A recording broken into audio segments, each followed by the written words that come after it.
ദേഷ്യമൊക്കെ കുറച്ച് നല്ലതാണ്. കാരണം അത് നമ്മുടെ സ്ട്രെസ്സിനെ ഇല്ലാതാക്കി മനസ്സ് ശാന്തമാക്കാൻ സഹായിക്കും.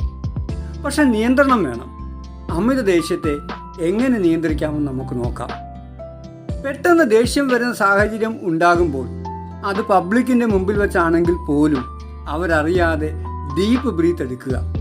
അത് ഹോൾഡ് ചെയ്ത് വെച്ചിട്ട് ശ്വാസം ഉള്ളിലേക്ക് വലിച്ചെടുത്തതിൻ്റെ ഇരട്ടി സമയമെടുത്ത് പുറത്തേക്ക് വിടുക. 3 തവണ ഇങ്ങനെ ചെയ്താൽ മതി. നിങ്ങൾ കൂളാകും, മനസ്സ് ശാന്തമാകുകയും പിന്നെ ദേഷ്യം എവിടെ പോയി എന്നോർത്ത് നിങ്ങൾ അതിശയിക്കുകയും ചെയ്യും. തണുത്ത വെള്ളത്തിൽ മുഖം കഴുകുക. ദേഷ്യം താനെ കുറഞ്ഞു വരുന്നത് കാണാം. അമിത ദേഷ്യം വരുമ്പോൾ പെട്ടെന്ന് പ്രതികരിക്കാതെ സാവകാശം ഒരു 10 വരെ എണ്ണിയിട്ട് ദേഷ്യപ്പെടുക. ദേഷ്യം കുറഞ്ഞിരിക്കുന്നത് കാണാം. വെള്ളം കുടിക്കുന്നത് ശരീര താപനില കുറയ്ക്കാനും കോപം ലഘൂകരിക്കാനും സഹായിക്കും. കഴിയുമെങ്കിൽ ദേഷ്യം വരുന്ന വിഷയത്തിൽ നിന്ന് നിങ്ങളുടെ ശ്രദ്ധയെ മാറ്റാൻ ശ്രമിക്കുക.